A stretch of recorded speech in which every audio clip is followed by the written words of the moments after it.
शिवपाल यादव का जो अपमान हुआ, उनके साथ जिस तरीके का व्यवहार हुआ पार्टी के भीतर, मजबूरी में उनको यह फैसला लेना पड़ा कि अब वो आर पार की लड़ाई का मन बना चुके हैं और ये बात कह रहे हैं कि भविष्य में समाजवादी पार्टी के साथ कोई गठबंधन नहीं होगा।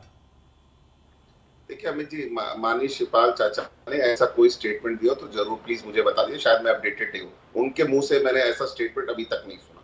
जहां तक मेरी बात है, मैं अपनी बात मैं आपको अपडेट कर देता हूं। पीएसपीएल की कोर कमेटी ने फैसला लिया है।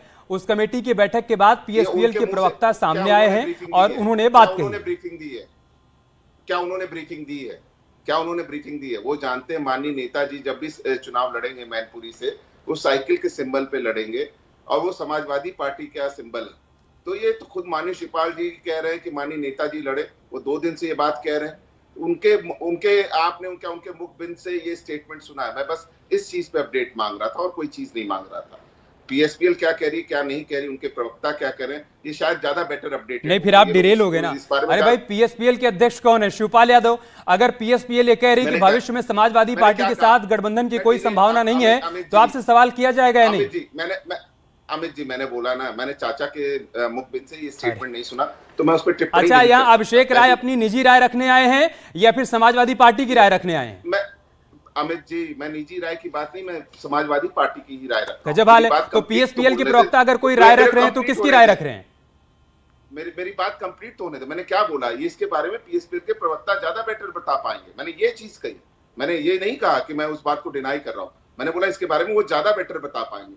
जहां तक बात है समाजवादी पार्टी की, मैनपुरी की सीट पे हम लगातार जीतते रहे हैं और आगे भी मैनपुरी की जनता का आशीर्वाद हमें मिलता रहेगा। माननीय नेताजी ही वहां से चुनाव लड़ने जा रहे हैं और हमारी पार्टी में एकदम उनके मार्गदर्शन, उनके आशीर्वाद पे एकदम आगे बढ़ती जा रही है। जिस तरह से उन्होंने पार्टी को उनके मार्गदर्शन में बढ़ना चाहिए। हमने अपना संगठन भंग कर रखा है। आपके डाउट को क्लियर कर लेते हैं। अरविंद जी, शिवपाल यादव ने प्रेस कॉन्फ्रेंस में कहा कि मैं तो चाहता हूं कि नेताजी चुनाव लड़ें, वो स्वस्थ रहें, वो 2024 में भी मैनपुरी से चुनावी मैदान में उतरें।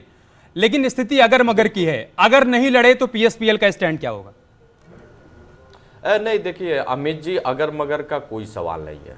उन्होंने आप लोगों के माध्यम से स्पष्ट कहा 2 दिन पहले कि हमने 19 में भी नेताजी के चुनाव में पूरी तरीके से मेहनत की और नेताजी को चुनाव जिताने के लिए दिन रात एक कर दिए। आगे भी नेताजी चुनाव लड़े।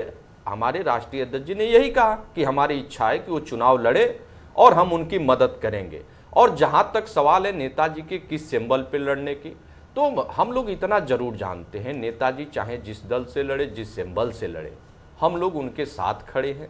हाँ, एक जरूर है कि आगे की जो बात आ रही है गठबंधन को लेके, आदरणीय श्री शिवपाल सिंह यादव जी ने उसी कार्यक्रम में कहा कि अब सपा से कोई समझौता आगे के चुनाव में नहीं होगा, क्योंकि हम लोगों के साथ कहीं ना कहीं धोखा हुआ। तो इस यहीं से लोगों के मन में एक सवाल है कि धोखा, यहीं से लोगों के मन में एक सवाल है कि 2016 में जो नौबत आई, मंच पर जिस तरीके से माइक छीने गए और उसके बाद 2019 में पार्टी बनाई जाती है और यह कहा जाता है कि समाजवादी पार्टी के साथ अब फिलहाल जाने के कोई संकेत नहीं है।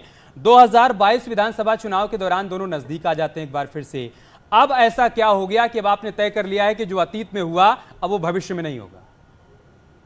देखिए अमित जी, 2022 में सभी समाजवादी विचारधारा के लोगों के अनुरूप माननीय श्री शिवपाल जी ने कार्य किया।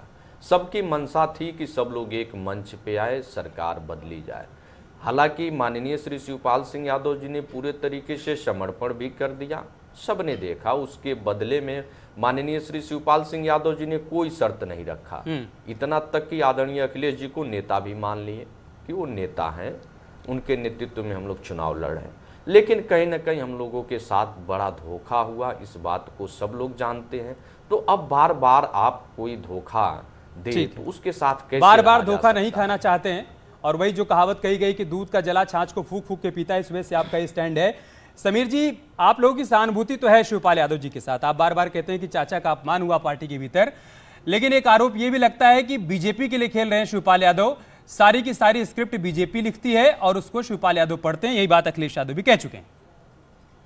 नहीं अमित जी, मैं 1 मिनट में अपनी बात खत्म करूंगा। देखिए, आखिर पीएसपीएल के प्रवक्ता धोखे की बात कह रहे थे। निश्चित रूप से अखिलेश यादव धोखेबाज है और उन्होंने उत्तर प्रदेश की जनता के साथ भी धोखा किया था और शिवपाल जी के भी साथ किया था। आप 2022 के इलेक्शन को देखिए, आपने जिनसे समझौता किया और जिनको पार्टी में लिया, चाहे वो दारा चौहान को हमारे दल से लिए हों, चाहे स्वामी प्रसाद मौर्य को लिए हों, चाहे ओम प्रकाश राजभर से उन्होंने समझौता किया, चाहे अन्य किसी से भी किया, उन्होंने सबको कुछ न कुछ दिया।